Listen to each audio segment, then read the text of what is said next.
right, good morning. We are here on this amazing fall day. It's November. Welcome, Facebook friends. Welcome to INPact Academy, and welcome to this magnificent superstar that we get to chat with today, Miss Daria Teller. I'm so excited to have you, and welcome.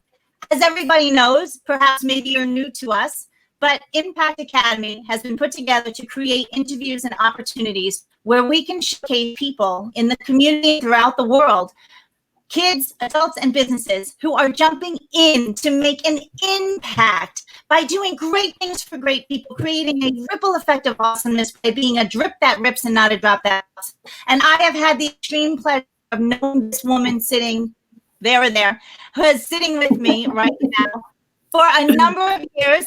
And Daria, I am just so excited to have you on with us today. When I heard your information, I couldn't wait to share it with the world. So welcome.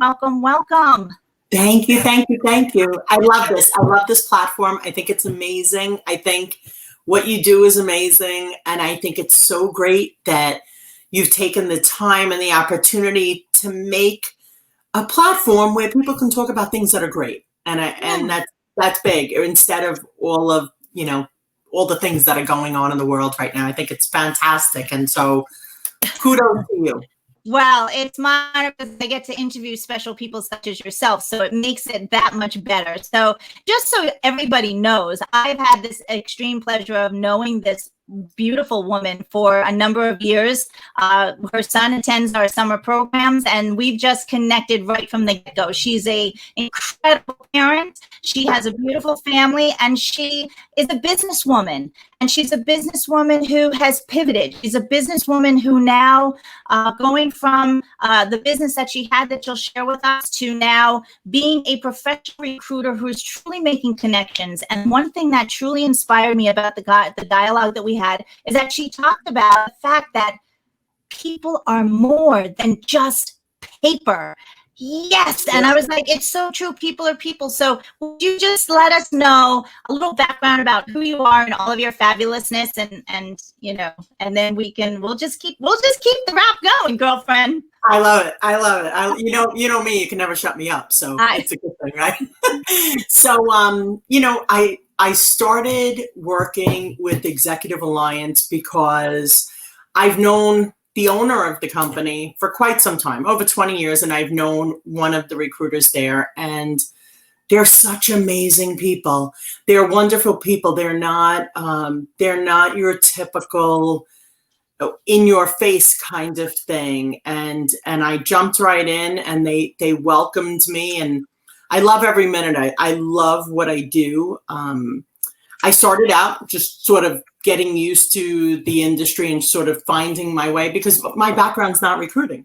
My background is a software company, a baking company. I've owned several businesses, and that's really my background. And jumping into something like this turned out to be probably one of the best things I've ever done, because I talk to people every day, which I like to do. I'm not shy. Let's be honest. We can figure that out. I'm definitely not shy when it comes to speaking to people. But, I really like to help people be happy. There's so many things. And that's why I love this platform. And that's what I said. I mean, I like it when people are happy. It makes me happy when people are happy. And so, trying to help people find their path, so to speak, and in either a financial way or just a business way has been very fulfilling, to be honest with you. Very fulfilling. No, that's incredible. And, and I kudos to you for being, such a strong businesswoman.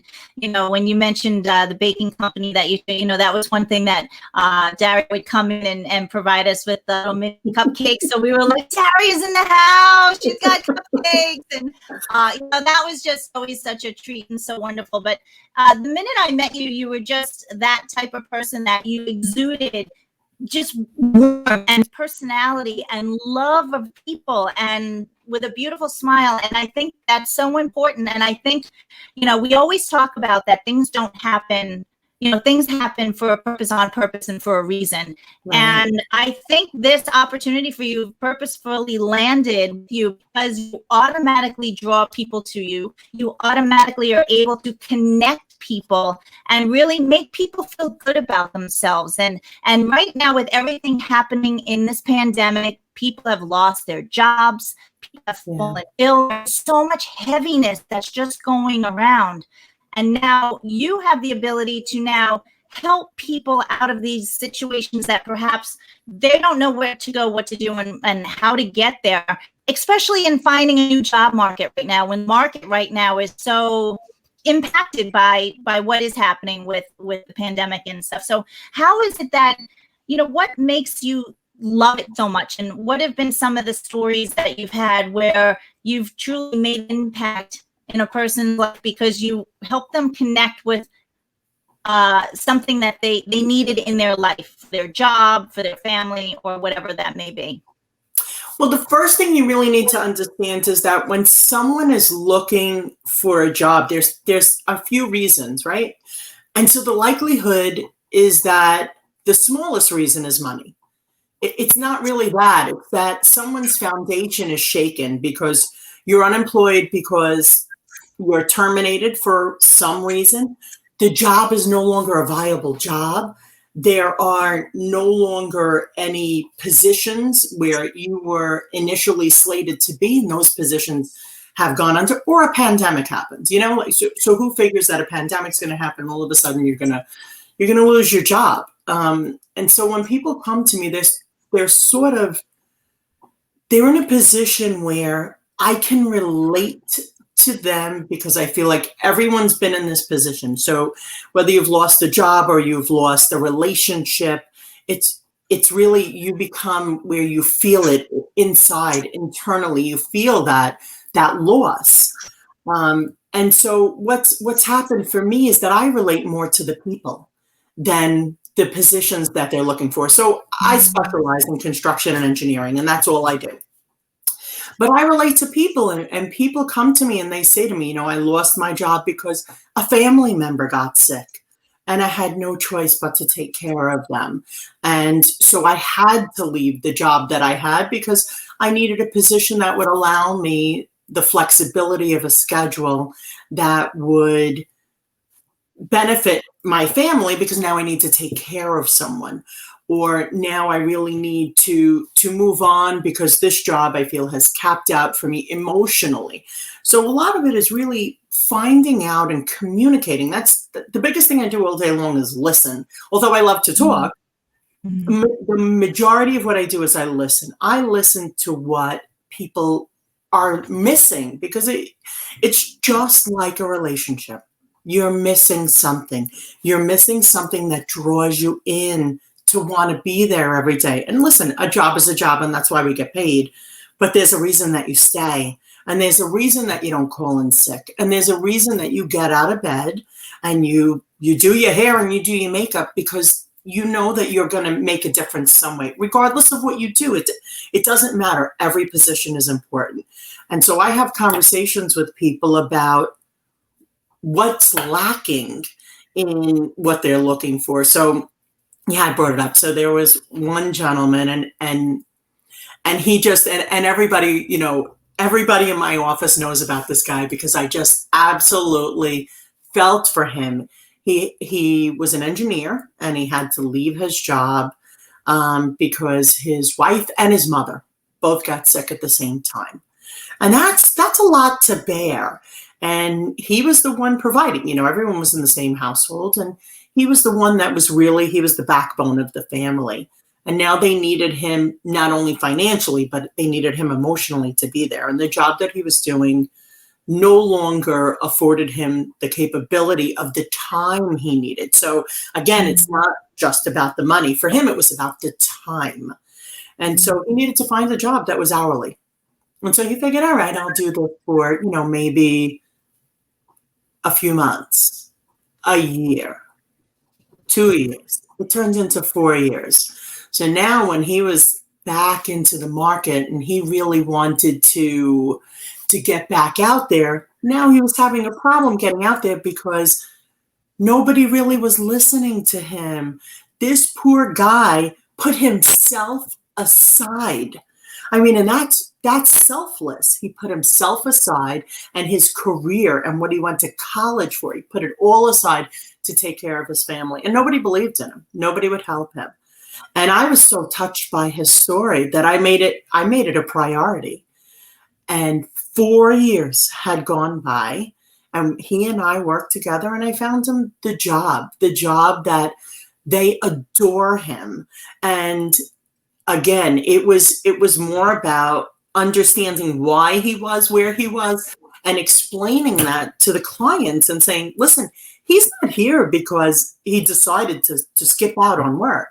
He is where he is at this moment, and we need to help him. And so I try to facilitate between my clients and my candidates why they are where they are, because it's not as black and white as that piece of paper.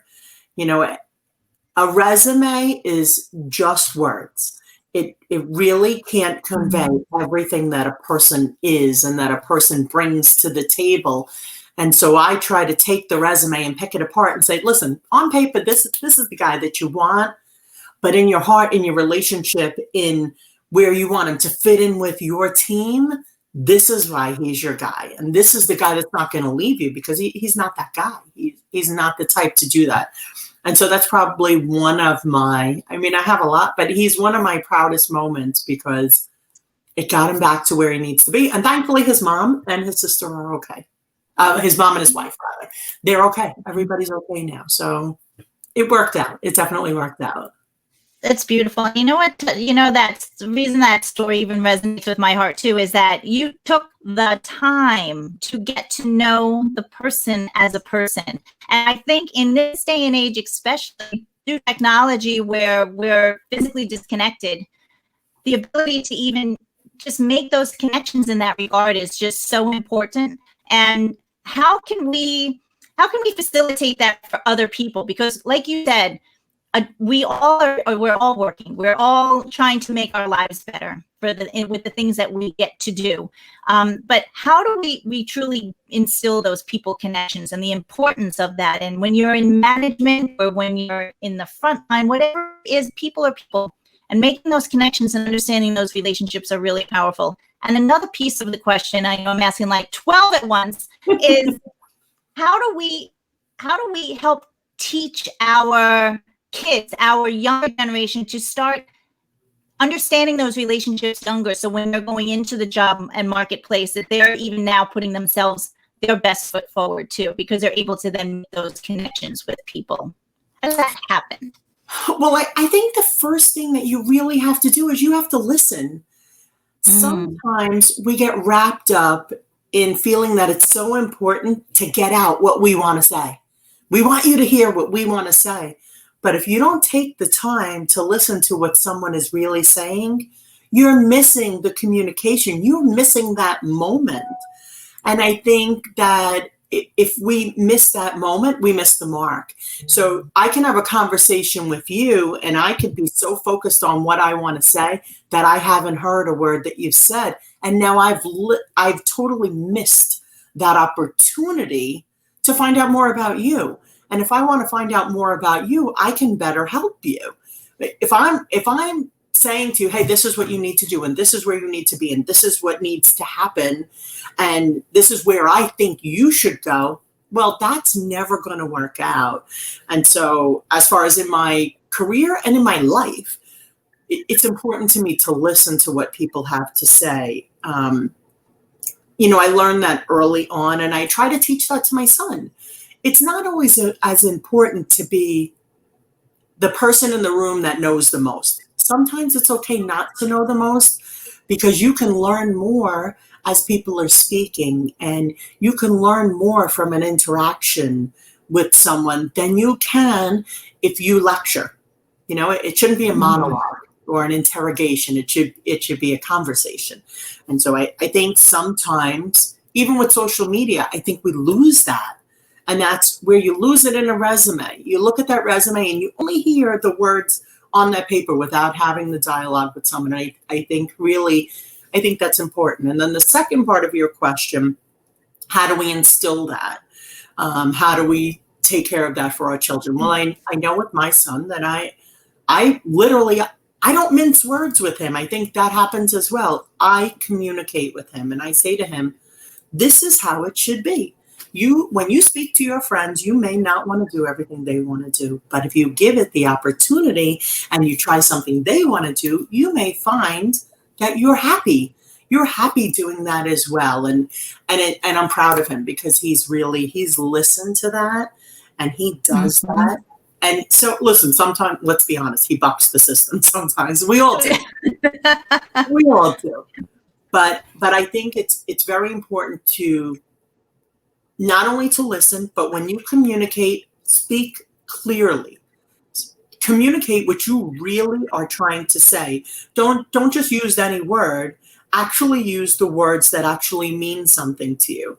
So, for example, just explaining to some, like my job. Why do I love my job? Well, I love my job because it gives me money, right? That's the last thing it is. I love what I do because I love speaking to people and I love trying to help people. I love where I work because I happen to work with a group of people that's doing the same thing that I'm doing and believes in the same things that I believe in. I work for someone. I mean, Gary, the owner of the company, is probably one of the nicest guys you'll ever meet. I mean, some of us are working remotely for multiple different reasons. He's extremely understanding. And I think it's important that he communicates with us. And I think it gives us the pathway to do the same thing as we're working, throughout the day. And he gives us all the tools we need to make sure that we are thoughtful in the words that we choose and what we say. So, I think communication is key and listening is key at this time. I agree with you wholeheartedly. And I would often say, in managing people and working with kids, whatever it is, whenever there's a breakdown in communication. That's right. We always circle back around. Okay, what was misunderstood? What right. was not communicated clearly? And we all fall short of that all the time, Mm-hmm. So it's great that we can go back and reflect on and say, how can I improve and do this better, continue to build these relationships. Now, this didn't just happen to you or for you. You, I believe, have had an incredible role model in your life and an inspiration in your life that I say the apple doesn't fall too far from the tree. So when I was hearing your story and how you were sharing that, it's so true. And I think being parents ourselves, we want to instill a lot of that into our own children, like you do with your son, which I just, how you meet those kids, you're like, I want them with me forever and ever and ever. And they're just beautiful, beautiful children who are just shining. And I believe that all children have these gifts that are just inside them. And it's our job as parents and educators and community leaders to help them unleash what those superpowers are and what their gifts are so they can share them with the world. Like that you have found yours. Like what a gift it is that we identify what our own gifts are that have been given to us, that we can share them and use them to serve others, which is just a beautiful thing to make an impact. And I know that was one of those people in your life was one of your parents, were your parents. So you want to share a little bit about that? Yeah, I mean, both of my parents, when it came to communication and work ethic, my father worked 3 jobs. We had no money. And my dad made sure that we had what we need. I think he would sleep maybe 15 minutes a night. And he was pretty selfless when it came to that, to give myself and my brother the ability to go to private school. I mean, a lot of these things get taken for granted. But, when you're an adult, you realize, wow, that was a sacrifice. You don't realize it as much as a child. But when you get older, you say, wow, he worked 3 jobs, and that was a lot. He would get up at the crack of dawn and he never complained, never, ever, ever complained about it. It was just what he did. It was just, that was how we were raised. That was what we did. And he did the best that he could. And my mother was a people person. I get the people from her. My mother loved people. She loved to talk.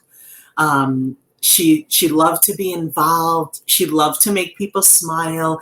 If something was happening, I would come home from school and find my friends at my house, because they would have a problem and they would go and they would sit down. And of course, I'm Italian, 4 parts Italian. So I would come home and there'd be meatballs and, she would make like all these things and, everyone would be home. And so I have a lot of that in me, where I want it to be my house. I want it to be where the kids come. And I relate that in everything that I do.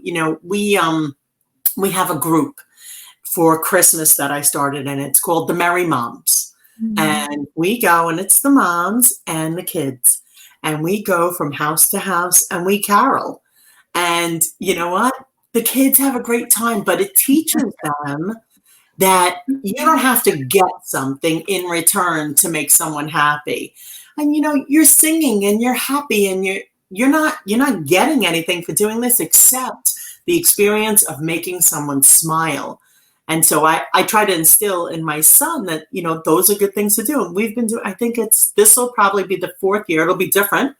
It will be social distancing, of course, and we'll have masks and all of those things. But I think that we will still figure out the right way to be able to do that. You can't really ring a doorbell, but we'll figure it out. We'll do it. We'll make something good happen. And I think if we can all just continue to pitch in and do those little tiny gestures that make people smile, you smile back. If you look at yourself and you're smiling, you wind up smiling back.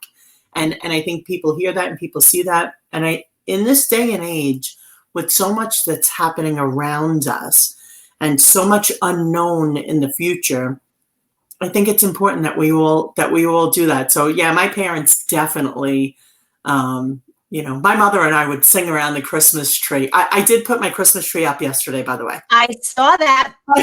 Beautiful. I'm like, there she goes. November. That's it. Listen, I love the holiday. Why shouldn't I? Why not? Why wait?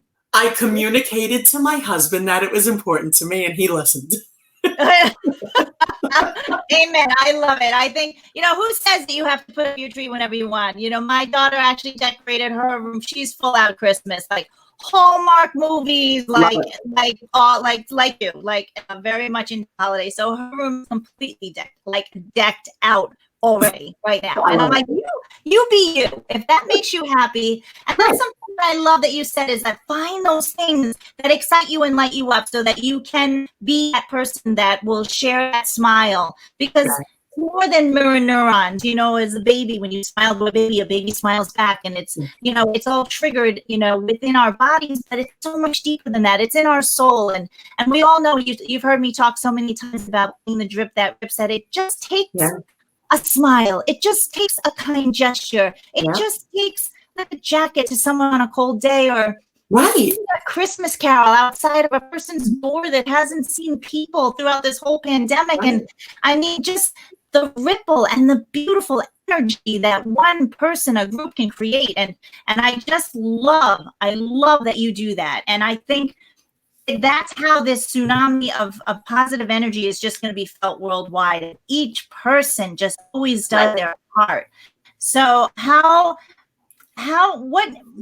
obviously we all sometimes walk through the sludge, I call it, right? So how do you, and that's why we connected so well, because you vibe, way up here too. So what is it that you do, advice that you could give on those days when it's just like, the world's heaviness sometimes is just kind of landing on my shoulders today, and I want to figure out how to, rise up to the occasion so that I can be there for my family, I can be there, but be there for myself first, because we're only as good as who we are in order to be able to give to other people, right? So what's some of your tricks and techniques to staying above the line and with your positive energy? Well, it's a twofold kind of question for me, because there's that deep, heavy, there's those days, I've lost both my parents. So there's those days where you really need to acknowledge that something happens. And I think that's number one for me. So I'll acknowledge it, but I don't give myself a pity party. I refuse to be a pity party. So what I'll do is I'll acknowledge what's happening, and I'll say, okay, you're going to have an hour to get over this, or you're going to have a half hour. I literally give myself a time limit. And I say, okay, you can be miserable, but you can only do it for a half hour. And then after that half hour, you're going to put on some music and you're going to start singing. I mean, I love to sing. You're going to start singing and you're going to start dancing, and you're going to figure out why it's good to be happy. And then you're going to look at all of the wonderful things in your life. One thing that we do at home, we literally do it now, and we've been doing it for maybe 2 years, is we try to, and sometimes relax and we forget, but we write down on a piece of paper what was great about the day. And so we have a bag that we take out on New Year's Eve or New Year's Day, depending upon when we feel like taking it out. And we read all the wonderful things that happen. And it could be just that you got a compliment at a store. It could be anything, but it's just so important to remember those tiny, tiny little things. And so we do that now, and we'll write down, hey, listen, I had a great day. Listen, this is going to go on my list. This is going to be such a wonderful conversation with Janet.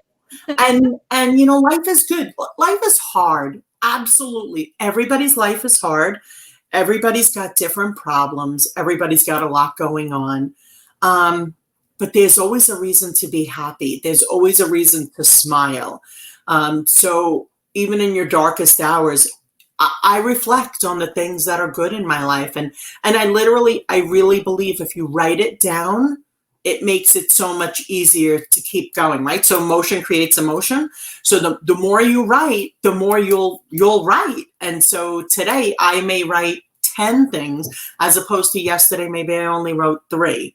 But that doesn't mean that there weren't things yesterday. There weren't 10 things. It just means that I wasn't in that mindset. But when I need to really dig down deep, I look in the bag.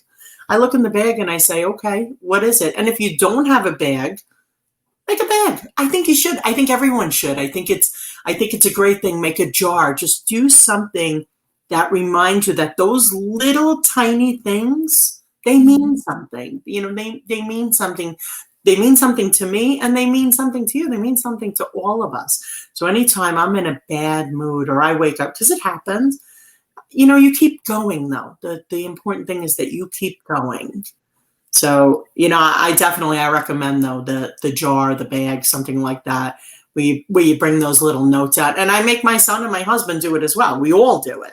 Love it. We do. It's very important to me also that my son knows that he's important even if he loses his job. And I think that's how I relate to some of the people, not like they're my children, but you're important. You are not what you're doing. You are who you are and what you bring to the table. And so just because your table is empty doesn't mean that it won't be full again. You're a person, and it's so important to remember that we're not that foundation that gets shaken every once in a while, because it happens to all of us, whether it's at work, whether it's in a relationship, a marriage, a friendship, anything. It could happen anyway. You could read something that rubs you the wrong way. You're not that moment. You're so much more than that little moment in time.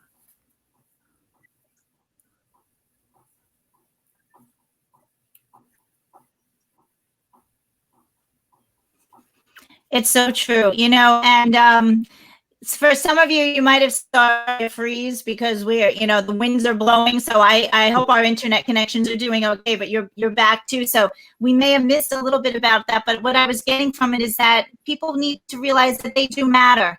And it's so true when you ask people the top 3 things what they want out of life. The number 1 answer is to be happy. The number 2 answer that they'll say is that they want to be a part of something, to feel connected, and that they do matter, that they're seen. And number 3, will make an impact. So what you're doing for everyone is that you are acknowledging that they are a person. You may have run through hardship. You may have lost a job. You may have, whatever your situation is, you are still a person here to make an impact in the world. So let me use my tools and help you. And asking for help shows strength. I think right? I think so. Yeah. Do you find those people that come to you and they're like, yeah, my name is so and so, like they're embarrassed, but it happens. It just Yeah. happens. And to ask for strength is not, ask for help is not weakness. I was one of those people, like, oh, I don't want to ask. I don't, but I've learned over time, and that's why it's so important that we share this with our kids, that it's okay to ask. Right. It shows that you're strong, because there's so much that that I don't know. People, I think that's where they fall short sometimes, is that they just don't know what they don't know what they don't know.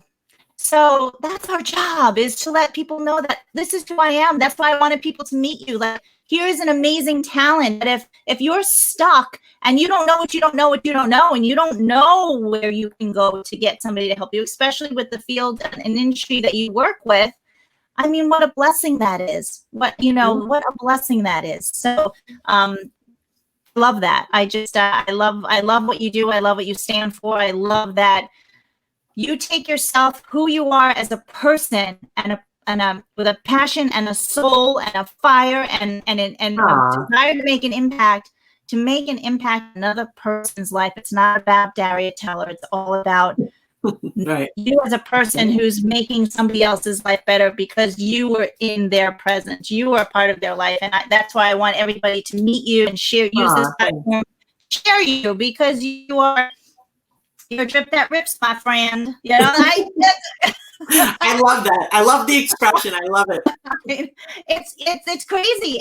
I have people in the Philippines. I have people in the UK. I have people in Africa. They're all like, "You're the lady," and I'm like, "Yes, I mean, like, I guess if anything, on my tombstone later in life, being put a little drip. That's who knows, but it just, that simple little visual of a drip creating a ripple effect, and its rings go, it just resonates with kids, with people. And if that's the message that people can relate to jump in to make an impact doing great things for great people, then that's the message. And listen, it attracted an opportunity for us to be able to share all of your awesomeness. So I love that so much. What would be your I'm going to leave the last word of advice for you, for anybody who right now is just stuck? What would be something that you would say to them? We've all been there, and you're not just a piece of paper. You're not those words that are on a piece of paper. You're worth more. You're worth more, and you just haven't found your spot. And your spot is there. And I'm happy to help people find that spot, and just know that it's okay that you're not in your spot, because you're where you're supposed to be. You needed to go through what you went through. Otherwise, you would never appreciate where you're going to end up. So you need those miserable times. You need those bad times. You need to see where you're not appreciated, because at that point, when you are appreciated, you'll appreciate it. You will then, that's like a tongue twister, but I know. You'll really reap the benefits of someone who actually doesn't take you for granted, or someone who communicates with you, or someone who inspires you. So don't worry about where you are. It's not about where you are. It's about where you're going, and how we get you where you need to be so that you feel fulfilled. It's okay not to be fulfilled, because we all get there, but you can be fulfilled tomorrow. There's always another day. There's always another page. So I would say that the first thing that you need to do is acknowledge why you're not happy. If you can figure out why, the possibilities are endless on where you can go. Beautiful. Beautiful. So true. So now, is there information I can put in the comments as far as an email address or something that somebody can get a hold? Is that okay for them to reach out to you, or something that you said, or they're looking for some opportunity to connect with you? How would they find you, or should we just put it in the comments? Say it one more time. You zoned out. Oh, I know, we broke up. Just as far as for people to find you, or kind of find out where you're from, how to get a hold of you. They can email me at Daria@execsally.com. So that's Daria, Daria, at execs, EXECS, allied, ALLIED.com. Or they connect with you, and we'll work it out. You can find me. You can definitely find me. I'm also on Yep, LinkedIn. we'll find you. Okay. I'm on LinkedIn as well. That's a good under place. Daria Keller.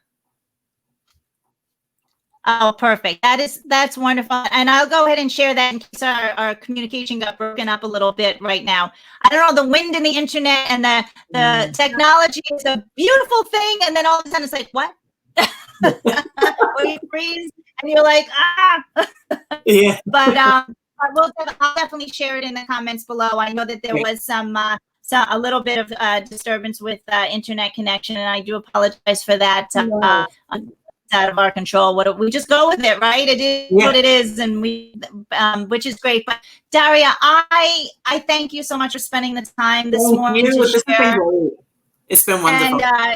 And again, just touch base and let people know that focus on that which is good in the world, because there's so much of it, and there's people right inside yourself, and there's people all around you that truly want to make an impact in the world and do great things for great people, and link arms with those people. You don't have to link arms with those that don't fill your tank, right? So, exactly. All right. Well, you get back to being awesome and help save the world and all the things that you do, and make a couple of Thanks for a wonderful time. You're welcome. And give your son the biggest hugging kiss from me, of course, as always. You know I will. Okay. Thanks. Bye, everyone. Thanks for jumping in on INPact today. Bye. Have a great day. Bye.